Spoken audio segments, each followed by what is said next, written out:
Welcome back to Battleground Blitz Tactics. This is a series that gives an in-depth breakdown of every battleground in the new BG Blitz mode and will give you strategies and tips that'll help you win your games more often. Last episode, I put out a community poll to vote for the next map, and in a short poll of 18 votes, Battle for Gilneas had a decisive majority.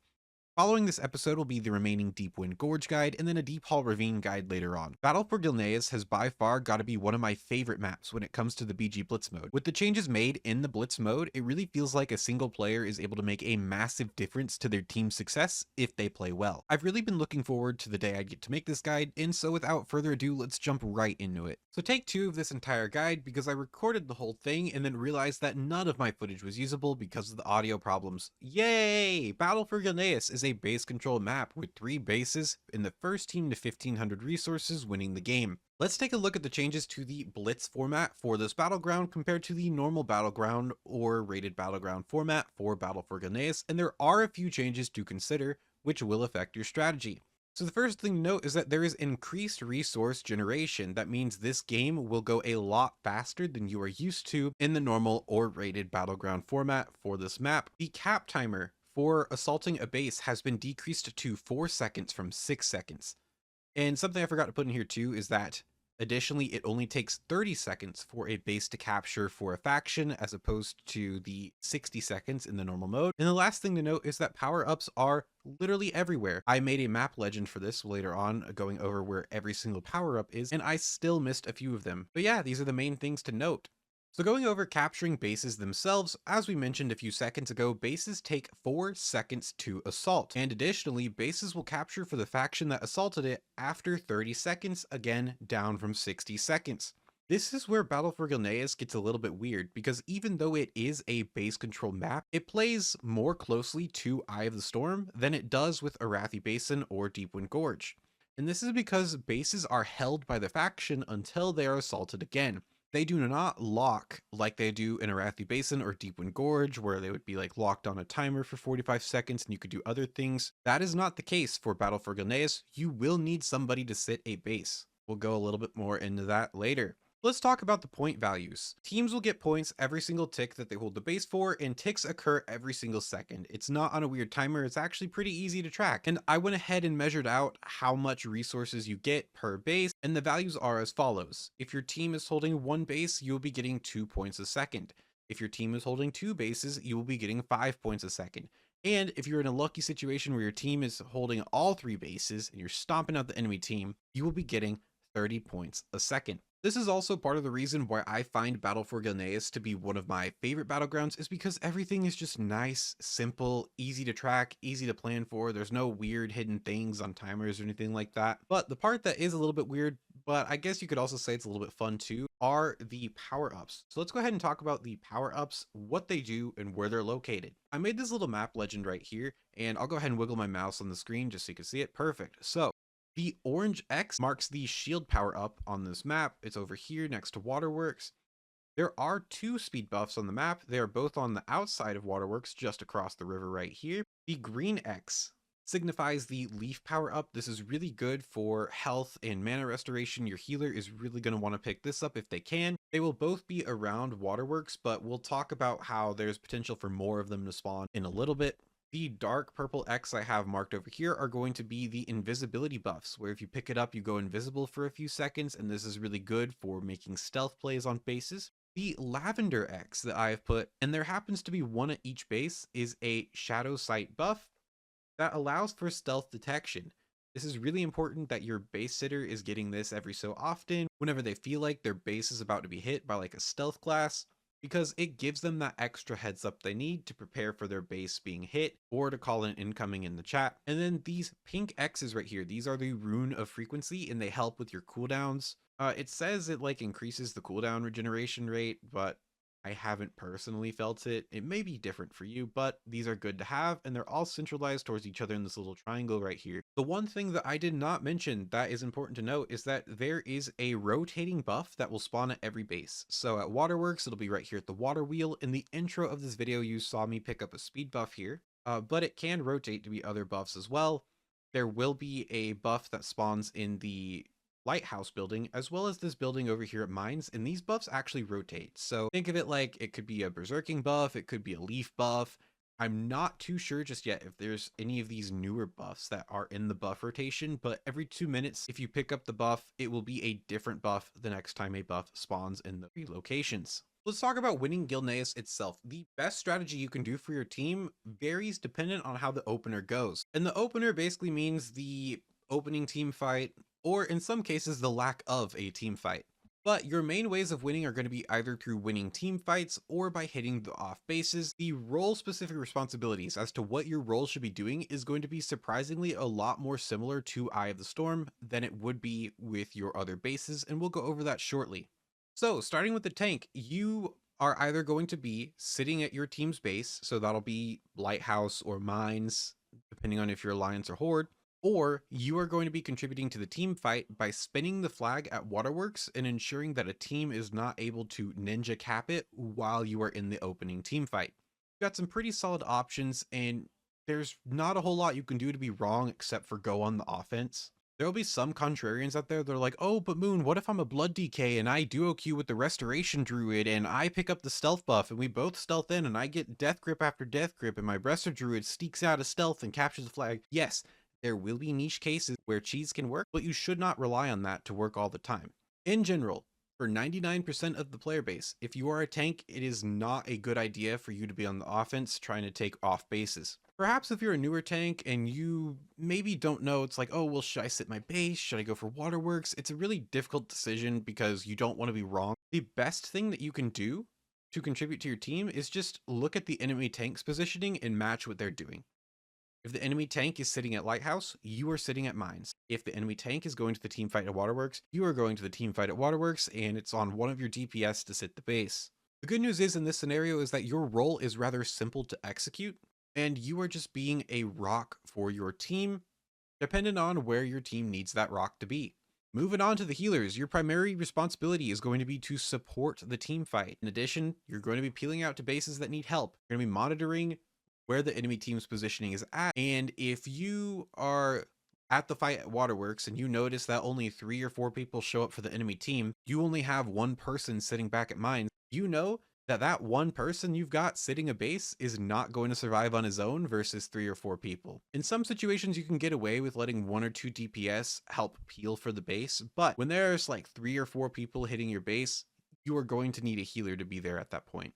Something I want to note too is that it's important to not overcommit, and I know I put an asterisk there because the opening team fight generally will have both healers from both teams at it.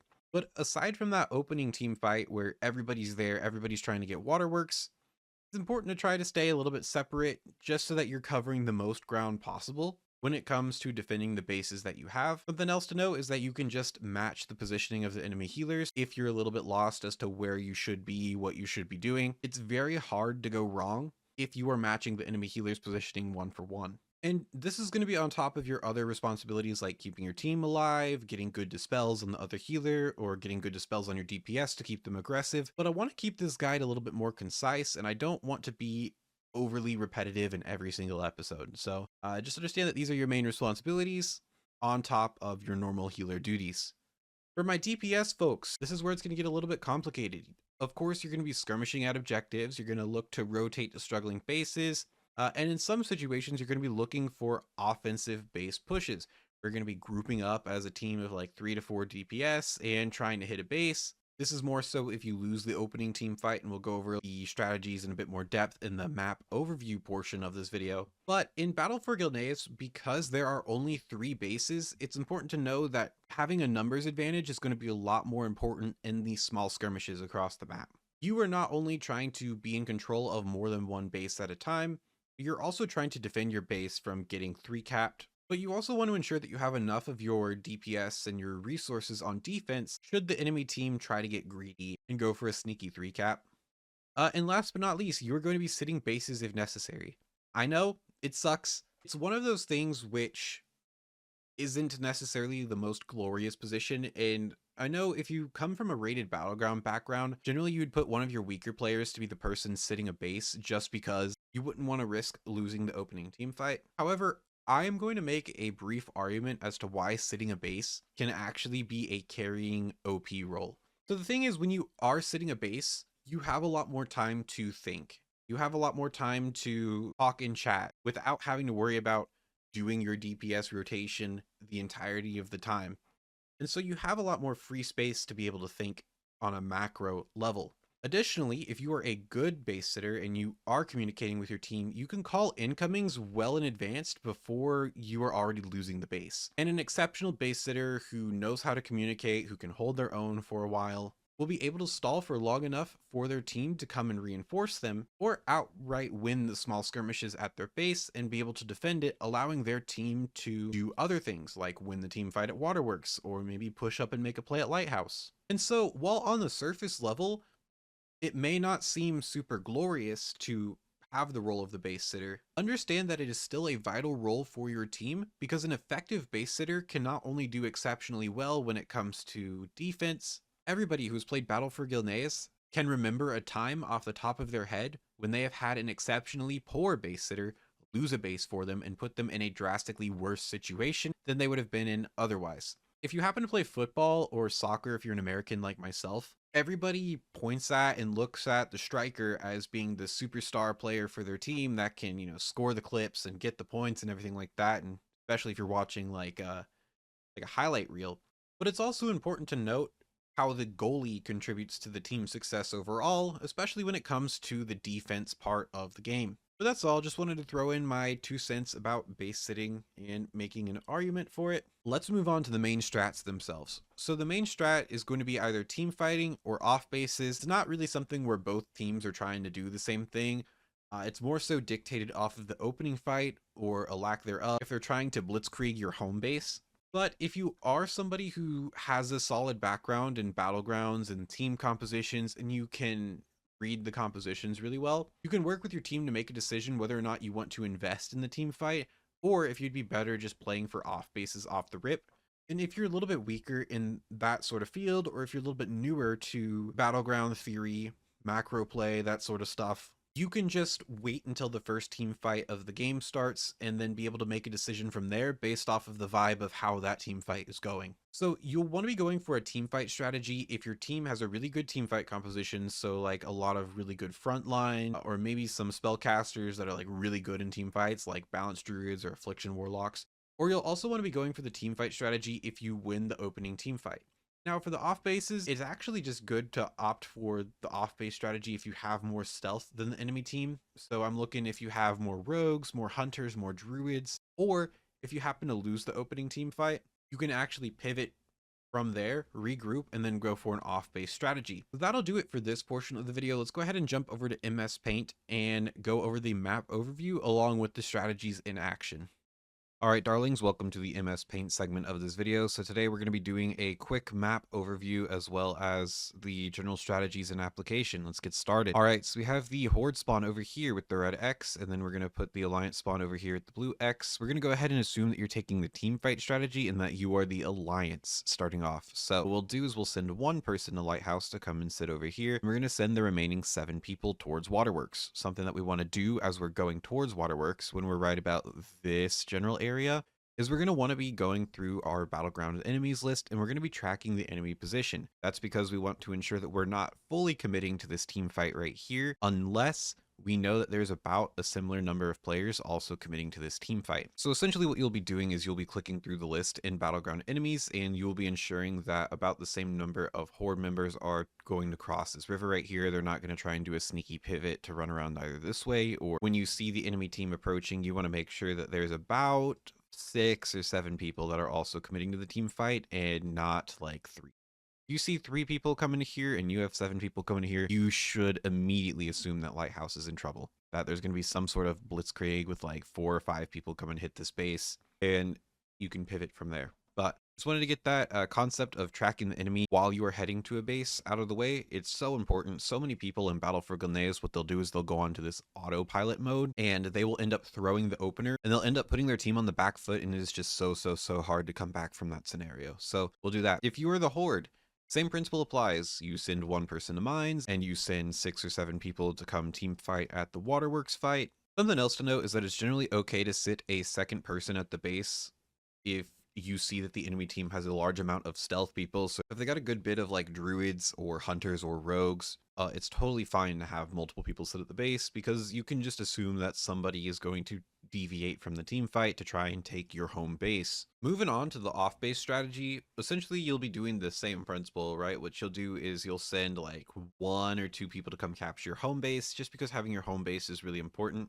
And what you'll want to do is you'll want to send either a tank or a sturdy DPS towards waterworks. You'll probably want to send about like 2 to 3 people here. And one of these 2 to 3 people should be a healer, because you are going to try and stall waterworks. You are not going to actually try to win the base over. Essentially what you're trying to do is you're trying to fake like you're committing to the base to do a team fight here. But really you only send a small amount of people that can sustain a long time, because what you're trying to do is you're trying to bait 4 or more, or you're just trying to bait a majority of the enemy team in to this base so that this team can just try to live and be a nuisance. The rest of you are going to be going over this way and hitting the enemy team's home base, or vice versa if you are on the other team. And you're going to be investing a lot of stock into being able to get some crowd control, or to kill the base sitter outright and take the base out from underneath them. Something to note is that a lot of people will just opt to kill the enemy base sitter off the rip, when in reality, crowd control will be your best friend when it comes to taking bases. As the cap timer has been reduced to 4 seconds from 6 seconds, there are a lot more crowd controls in this game that can force trinkets. And if you're somebody who has really long crowd controls on multiple schools, like if you're a rogue for instance, and you have sap on the in cap school as well as blind on the disorient school, you can bait the trinket and still get a crowd control and cap on the enemy team. Of which case, it's pretty easy to stall for 30 seconds, get the base in your favor, and you would be off to an amazing start. But I know not every team's going to take stock into the off-base strategy from the get-go, so we'll just assume that you try to invest in the first team fight. Both teams send like 7 people to the team fight, and let's say that you are the alliance and you lose this team fight over here at Waterworks. So you're down 1 base to 2, and you've got to come up with a situation. Now, a lot of people, what they'll do is they'll just respawn and then start funneling back into Waterworks, or an even worse strategy is to respawn and then funnel all the way over to mines when the team can just sit here and control both of them. And that is the exact opposite of what you want to do. So essentially what I described for the split base strategy, where you're sending some people to stall and you're sending other people to win the base, it still applies, right? But you're going to want to be grouping up at Lighthouse first before you make any risky plays. And this is something that you will have to communicate to your team. This will take some effort and some cooperation for your team. But the principle of getting the split base strategy off is through putting pressure on different parts of the map at different times. So if your Waterworks team gets a little bit too antsy and ends up going Waterworks way before the Mines team is ready to actually go and try to take the base, well, then the enemy team right here, who's going to be probably sitting somewhere around here,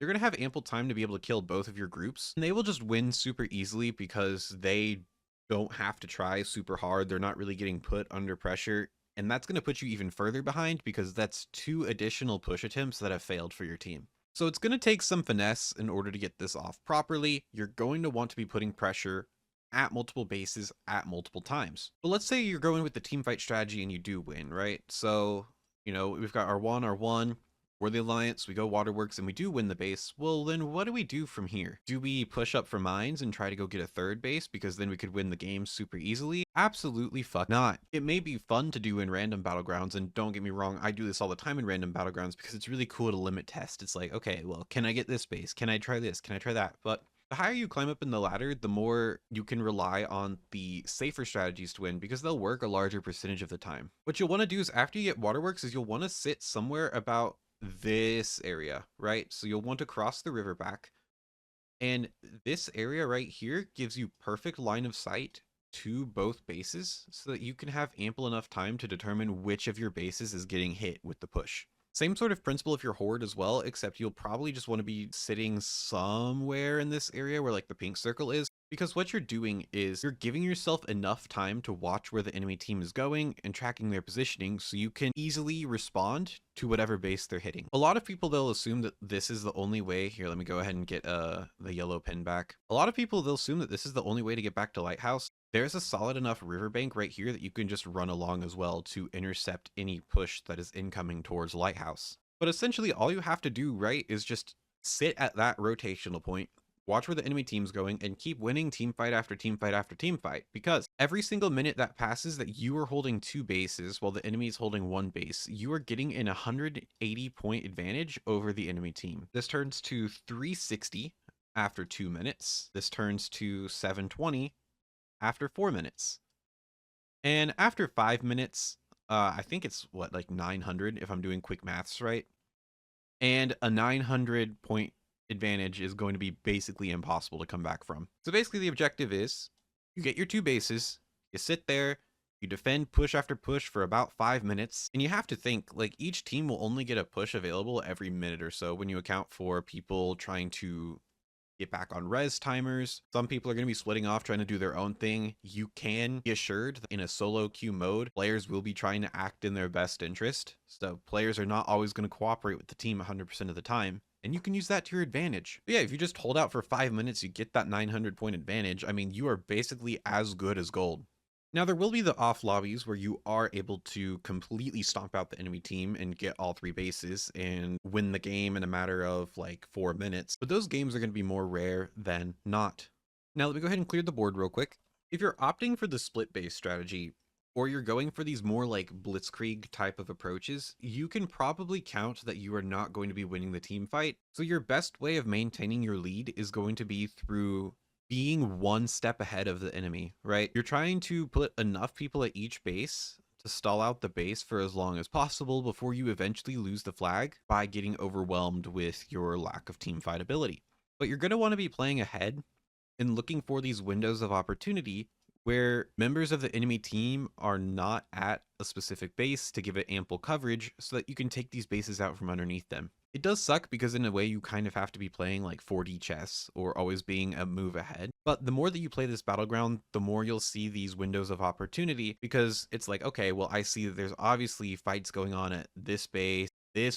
So by process of elimination, this 3rd base should have the least amount of people at it, and I can go ahead and hit that base.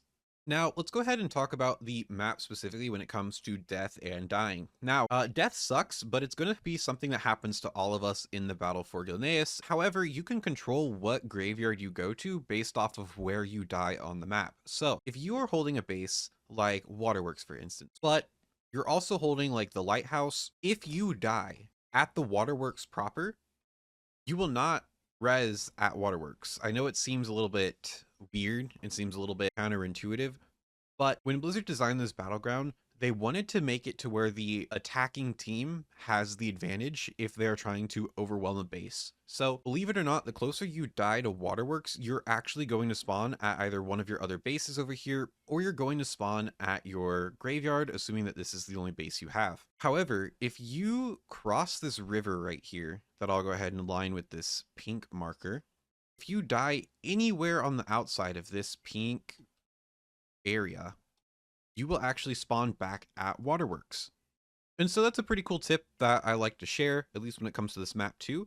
And it's not just Waterworks that this applies to. This applies to all 3 of the bases with their own unique areas. Let me go ahead and get the pink back. For Lighthouse, it will apply for this river as the barrier specifically, and then somewhere over here, I'm not quite sure what you can use as the marker for this area, but if you are a certain distance enough away from the Lighthouse, you will spawn back at Lighthouse. If you are not, you will spawn back at your graveyard. And then same principle with mines as well, except the mines doesn't really have a body of water near it to use. So what it instead uses is this little building right here with the buff inside as its barrier on if you were going to spawn back at mines or if you were going to spawn back at your graveyard. So these are little cool map tips that I thought you should know. Let's go ahead and jump back to the general tips portion of this video when it comes to the battle for Gilneas.